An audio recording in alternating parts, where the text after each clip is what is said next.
Hi all, ಇದು Monday ಮತ್ತು Tuesday mini vlog ಆಗಿರುತ್ತೆ. ನೈಟೇ ಸ್ವಲ್ಪ ಗೋನ್ ನೆನೆಸಿದೆ. ಬೆಳಗ್ಗೆ ಎದ್ದು ಸ್ವಲ್ಪ ಸಕ್ಕರೆ ಹಾಕೋ ತಿಂದರೆ ಹೀಟ್ ಕಮ್ಮಿ ಆಗುತ್ತೆ ಅಂತ ಅಂದರು ಅಜ್ಜಿ. ಅದಕ್ಕೋಸ್ಕರ ನೆನೆಸಿ ತಿಂದೆ. ನೆಕ್ಸ್ಟ್ ಟಿಫನ್ಗೆ ಇಡ್ಲಿ ಮತ್ತು ಸಾಂಬಾರು ಮಾಡಿದರು ಮಮ್ಮಿ. ಟಿಫನ್ ಮಾಡಿ ಇದು ನೈಟು ಮಮ್ಮಿ ಹೂವು ಕಟ್ಕೊಡ್ತೀನಿ ಅಂತ ಅಂದರು. ನಾಳೆ ದೇವಸ್ಥಾನಕ್ಕೆ ಹೋಗಬೇಕಿತ್ತು. ಸೊ ಅದಕ್ಕೋಸ್ಕರ ಬೆಳಗ್ಗೆ ಎದ್ದು ಸ್ನಾನ ಮಾಡಿ ಪೂಜೆ ಮಾಡಿ ರೆಡಿಯಾಗಿ ಬಂಡಿ ಮಕ್ಕಳಮ್ಮ ದೇವಸ್ಥಾನಕ್ಕೆ ಹೋಗೋಣ ಅಂತ ಬಂದೆ. ಸೊ ಬಂದಾದಮೇಲೆ ಇಲ್ಲಿ ಮಳ್ಳಕ್ಕಿ ಕೊಡೋದಕ್ಕೆಲ್ಲ ರೆಡಿ ಮಾಡ್ಕೋತಾ ಇದ್ದೀನಿ. ಸೊ ಒಂದು ತಟ್ಟೆಗೆ ಅರಿಶಿನ, ಕುಂಕುಮ, ಹೂವು, ಕಾಯಿ, ಸೀರೆ, ಬಳೆ ಎಲ್ಲನೂ ಒಂದು ತಟ್ಟೆಗೆ ತುಂಬಿಟ್ಕೊಂಡೆ.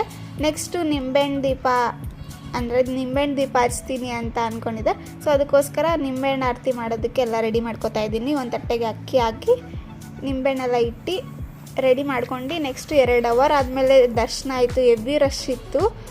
ಆಮೇಲೆ ಹಂಗೂ ಹಿಂಗೂ ಮುಗಿಸ್ಕೊಂಡು ವಾಪಸ್ ಮನೆಗೆ